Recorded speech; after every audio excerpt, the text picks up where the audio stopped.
안녕하세요. 상식이 돈이 되는 지식스쿨입니다. 누구나 한 번쯤 이런 것들 꿈꿔본 적 있을 겁니다. 복권에 당첨되고 싶다. 잭팟이 터졌으면 좋겠다. 내 주식 좀 미치게 확 올라라. 이런 소원이 실제로 이루어진다면 얼마나 좋을까요? 하지만 하늘이 도와주는 천운이 따라주더라도 실제로 벌어질까 말까 할 정도로 그 가능성은 희박하죠. 그렇기 때문에 사람들은 그저 마음속으로만 소망할 뿐입니다. 그런데 역시 한국은 천운까지 따라주는 걸까요? 최근 한국의 기업이 말 그대로 잭팟을 터뜨렸다고 하는데요. 대체 어떤 기업에서 무슨 잭팟을 터뜨린 건지 함께 알아보도록 하겠습니다. 영상 시작 전 좋아요와 구독 부탁드립니다. 이번 행운의 주인공은 포스코입니다. 포스코는 2년 전 아르헨티나에 위치한 옴브레 무에르토 소금 호수를 3천억 원에 인수했었는데요. 뜬금없이 왜 호수를 인수했을까 하는 의문이 들 수 있을 겁니다. 하지만 여기서 우리는 포스코가 인수한 호수가 그냥 호수가 아닌 소금 호수라는 것에 집중해야 됩니다. 왜냐하면 소금 호수에서는 리튬을 채취할 수 있기 때문입니다. 리튬은 리튬 이온 전지에 대표적으로 이용됩니다. 리튬 이온 전지는 대용량의 가벼운 전지 개발이 가속화되면서 등장했는데요. 리튬 화합물은 다양한 용도로 쓰이지만 카메라나 노트북, 컴퓨터에 재충전이 가능한 리튬 전지에 사용됩니다. 최근에는 전기 자동차 사용이 보편화되면서 리튬의 수요가 급증하고 있습니다. 그 이유는 리튬이 리튬 이온 전지의 핵심 소재이기 때문이죠. 하지만 지구지각의 리튬 함유량은 0.006%로 굉장히 적어 귀한 원소로 알려져 있는 데다가 예민한 반응성 때문에 원소 상태로 자연에서 발견하기가 어렵습니다. 또 주요 생산국마저도 미국, 칠레, 호주, 캐나다, 중국 등으로 아주 한정적이기 때문에 리튬을 발굴하기 위한 장소로 소금 호수가 주목되고 있는 겁니다. 여기까지 포스코가 옴브레 무에르토 소금 호수를 인수한 이유인데요. 인수 당시 포스코는 이 소금 호수에서 220만 톤의 리튬 매장량을 추산했습니다. 하지만 최근 이 호수의 리튬 매장량이 220만 톤에서 6배 늘어난 1350만 톤인 것으로 확인됐습니다. 이 양은 전기차 약 3억 7천만 대를 생산할 수 있는 수준으로 완전히 잭팟이 터진 셈이죠. 게다가 리튬 매장량 검증은 업계 최고 수준의 업체인 미국 몽고메리사가 국제 공인 규정에 따라 수행했고 리튬 농도 역시 평균 921mg/L의 고농도로 확인됐습니다.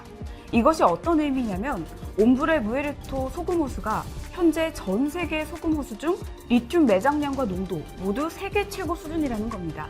포스코는 이번 뜻밖의 횡재를 계기로 2차 전지 소재 사업에 박차를 가할 것이라고 밝혔는데요. 최정우 포스코 회장은 포스코는 전 세계에서 유일하게 리튬, 니켈, 흑연 등 원료로부터 양극재, 음극재까지 2차 전지 소재를 일괄적으로 공급할 수 있는 체계를 갖췄다며 2차 전지 소재 사업을 세계 최고 수준으로 육성할 것이라고 말했습니다. 포스코는 고용량 배터리 양극재의 필수 원료인 고순도 니켈의 생산도 추진하기로 했습니다. 이는 철강 생산 공정에서 활용해온 쇳물 생산과 불순물 제거 기술 역량을 기반으로 친환경 고순도 니켈 재련 공정을 개발하는 데 투자를 확대해 나갈 예정입니다. 또 다 쓴 배터리로부터 니켈 및 리튬, 코발트 등을 추출하는 재활용 사업에도 진출해 배터리의 친환경 자연순환에도 앞장설 계획입니다. 현재 음극재 원료인 흑연의 경우 전량을 중국에게 의존하고 있기 때문에 수급 다변화를 위해 아프리카와 호주 등의 흑연 광산을 확보하고 중장기적으로 중국산 원료 의존도를 50% 이하로 낮출 방침입니다. 이처럼 한국은 운만 따르는 게 아니라 이 운을 충분히 활용할 능력까지 갖추고 있습니다. 한편 배터리 산업에서 기술의 발전을 증명할 수 있는 키워드가 있는데요. 그중 하나가 바로 급속 충전입니다. 급속 충전 기술은 전기차 시장의 발전 가능성을 결정짓는 요소이기 때문에 2차 전지 기업들은 기술 확보를 위해 힘쓰고 있습니다. 이때 카이스트는 급속 충전이 가능한 하이브리드 리튬 이온 전지까지 개발했는데요. 리튬 이온 전지는 현재 대표적인 상업용 에너지 저장 시스템입니다. 미래 이동수단으로 꼽히는 친환경 전기차부터 각종 스마트 전자기기에 이르기까지 전자산업의 필수적인 요소로 자리 잡고 있어 제2의 반도체라고 불리고 있죠. 이 전지는 수초에서 수분의 급속 충전이 가능해 상용화만 된다면 전기차는 물론 전기 트램과 스마트 전자기기 등에 활발히 활용될 것으로 보입니다. 현재 흔하게 쓰이는 리튬이온 전지는 에너지 밀도가 높지만 큰 부피와 긴 충전 시간이 필요하다는 단점이 있습니다. 반면 하이브리드 전지는 배터리용 음극의 높은 저장 용량과 측정기용 양극의 빠른 이용 충방전의 장점을 모두 가지고 있어 차량용 리튬이온 배터리를 대체할 차세대 에너지 저장 소자로 주목받고 있었습니다. 다만 고에너지, 고출력을 위해 음극과 양극 각각의 이온 저장 특성과 용량 등을 개선해야 한다는 한계점이 있었죠. 바로 이럴 때 카이스트 연구팀이 다공성 구조의 전도성 탄소 구조체를 기반으로 고용량 음극재와 양극재를 만들어 기존의 리튬이온 전지와 하이브리드 전지의 장점을 합친 고에너지, 고출력, 하이브리드 리튬이온 전지를 개발했습니다. 이 전지는 기존 리튬이온 전지 수준의 에너지 밀도와 출력을 보이고 구동 전압 범위도 넓습니다. 또 태양전지 모듈로 수십 초 내에 급속 충전까지 가능해 기존에 나와 있는 에너지 저장 시스템의 한계를 개선한 겁니다. 놀라운 건 이뿐만이 아닙니다. 지난 5월 한국전력공사는 엄청난 개발에 성공했죠. 앞서 언급한 것처럼 리튬은 지구지각의 0.006% 정도로 매우 적게 함유되어 있기 때문에 귀하게 여겨지는 원소입니다. 그렇다면 만약에 그 리튬을 대체할 또 다른 원소가 나타난다면 어떻게 될까요? 이때 한국전력공사는 리튬이온 전지보다 안전하면서도 가격은 절반 수준인 차세대 2차 전지를 개발해 화제를 끌었다고 합니다. 한국전력공사는 2017년부터 3년간 연구를 진행해 리튬 대신 망간을 이용한 20A시급 2차 전지 개발에 성공했습니다. 20A시는 20A 전류를 1시간 사용 가능한 양으로 에너지 저장 장치에 탑재되는 2차 전지의 최소 용량입니다. 지금까지 국내에서 망간을 이용한 2차 전지는 대용량화가 어려워 용량이 1A 이내가 최대였습니다. 그런데 이번에 한전이 개발한 2차 전지는 리튬이온 전지의 양극 물질을 지구에서 12번째로 풍부한 원소인 망간으로 대체해 비용을 낮췄고 전해질에 불이 붙지 않는 수용액을 사용해 안전도를 강화했습니다. 한전의 이러한 개발은 고가의 리튬이온 전지로 어려움을 겪는 국내 업체들에게 안전하고 저렴한 망간 2차 전지를 제공할 수 있을 것으로 기대되는데요. 현재 국내에서 에너지 저장 장치로 운영 중인 리튬이온 전지를 망간 2차 전지로 교체할 경우 2,500억 원가량 절감할 것으로 추산됩니다. 한전전력연구원 관계자는 한전의 차세대 2차 전지는 에너지 저장 장치 구축 비용을 절반 수준으로 낮출 수 있어 국내 대용량 에너지 저장 장치의 활성화와 신재생 에너지 확대에 큰 도움이 될 것이라고 말했습니다. 지금까지 알아본 내용만 봐도 한국의 배터리 분야는 앞날이 창창한데요. 또 얼마나 더 성장할지 앞으로의 미래 역시 굉장히 기대됩니다. 현재 한국은 배터리를 포함해 여러 분야에서도 기술적으로 선도하고 있습니다. 거기에 이제는 운까지 따라주고 있으니 그야말로 먼치킨이 아닐까 싶을 정도로 세상을 향해 쭉쭉 뻗어나가고 있습니다. 결국 멀지 않은 미래에는 한국이 배터리를 포함한 4차 산업시대의 절대 강자가 되어 전 세계 위에 우뚝 서는 날이 오지 않을까요? 이와 관련된 여러분의 다양한 의견 댓글로 남겨주시면 감사하겠습니다. 혹시 주식하시나요? 우리의 주식이 밥 먹듯 올라! 지금 다운하면 현금처럼 쓸 수 있는 10만 원을 드립니다. 투자 성향에 맞춰 추천되는 마스터 종목, 종목이 급등하지 않을 땐 100% 환불. 무료로 내일의 급등 종목 한 개만 열람해보세요. 밥 먹듯이 오르는 주식 일시 어플 올라! 지금 다운받으세요.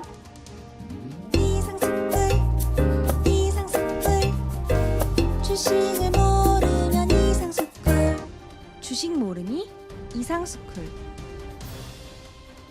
신종 코로나 바이러스 감염증 확산에 따라 그 필요성이 제기되고 있는 한일 통화 스와프 협정 체결에 대해 일본 측 담당 강요인 아소 타로 부총리 겸 재무상이 탐탁지 않다는 반응을 보였다.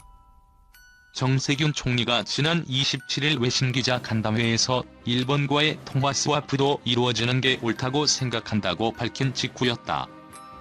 아소 재무상의 관련 발언은 이날 오후 4시 50분부터 진행된 기자 간담회에서 나왔다.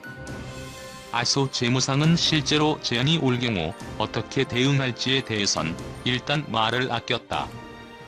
하지만 과거 한국과의 협상 경험을 소개하면서 일본으로선 아쉬울 게 없다는 취지로 부정적인 심기를 드러냈다. 간담회 말미 기자로부터 한일 통화 스와프 협정 재개를 요구하는 목소리가 한국에서 제기되는데 어떻게 생각하느냐는 질문을 받은 아소 재무상은 먼저 지금으로부터 6에서 7년 전의 이야기라며 말문을 열었다. 6에서 7년 전쯤 일본은행에서 50, 재무성에서 100 정도 남아있었는데 괜찮냐라고 물었더니 괜찮다고 하더라. 그래서 그것이 확 줄어든 것이다. 그때 진짜로 괜찮냐고 묻자 한국은 빌려가 달라고 말한다면 못 빌릴 것은 없다라고 하더라. 머리를 숙이고 빌려가 달라고 한다는 이야기는 들어본 적이 없다. 자리를 박차고 철수했다. 그게 끝이다. 스와프에 대해 한국과 있었던 일은 그게 마지막이었다. 지금은 어떻게 돼 있는지 잘 모른다. 기자가 재차 협정을 요구하는 목소리가 있는데 어떻게 할 것이냐고 물었지만 아소는 가정의 질문에 답할 수 없다라고만 했다. 한국의 공식 요청이 없기 때문에 답변할 수 없다는 뉘앙스였다. 양국이 필요할 때 서로 통화를 교환하는 한일 통화 스와프는 2001년 20억 달러 규모로 시작됐다. 이후 외환 시장의 사정과 양국 관계의 추이에 따라 규모가 늘었다 줄었다 했고 2011년 한때는 700억 달러 이상으로 규모가 확대됐다. 하지만 2012년 이명박 전 대통령의 독도 방문 등의 여파로 이후 증액분이 갱신되지 않았고 2013년 7월 두 나라 중앙은행 간 협정이 만료됐다. 아세안 한중일이 체결한 치앙마이 이니셔티브 체제 속에서 그나마 명맥을 유지하던 양국 간 100억 달러 규모의 통화교환 협정까지 2015년 2월 만료되면서 양국 간의 통화 협력의 끈은 완전히 끊겼다. 아소 재무상이 말한 6에서 7년 전이 정확하게 어느 시점인지는 확인되지 않는다. 하지만 대체로 협정 만료를 앞둔 2013에서 2014년 양국 간의 오간 대화를 지칭하는 듯하다. 아소 재무상의 주장대로라면 일본이 협정이 연장되지 않아도 괜찮은지 계속 의사를 타진했지만 한국이 일본이 원한다면 하겠다는 식의 딱딱한 태도를 보였기 때문에 연장 협상이 결렬됐다는 것이다. 하지만 한국과의 일은 그게 끝이었다는 아소 재무상의 발언은 명백히 잘못된 것이다. 양국은 지난 2016년 8월 통화 스와프 협정 체결 재추진에 일단 합의했다. 박근혜 정부 시절인 당시 유일호 부총리 겸 기획재 정부 장관과의 회담에서 협의 개시에 의기투합한 사람이 바로 아소 재무상 자신이었다. 하지만 부산 일본 영사관 앞 위안부 소녀상 설치 문제가 발생하면서 2017년 1월 일본 정부는 진행 중이던 스와프 협의를 일방적으로 중단했다. 당시 아소 재무상은 소녀상 설치가 2015년 한일 위안부 합의 위반이라며 한국에 돈을 빌려주면 돌려받지 못할 수도 있다고 주장했다. 따져보면 가장 최근 한일 스와프 협정 재개에 밥상을 걷어찬 것은 일본 정부, 특히 아소 재무상 자신인 셈이다. 그럼에도 그는 가장 최근 협상에 대해선 전혀 언급하지 않고 스와프 협정 연장 불발의 모든 책임을 한국 측에 뒤집어 씌운 것이다. 27일 기자간담회에서 냈던 돈 빌려주는 쪽이 머리를 숙인다는 얘기를 들은 적 없다는 발언도 향후 논란을 빚을 전망이다.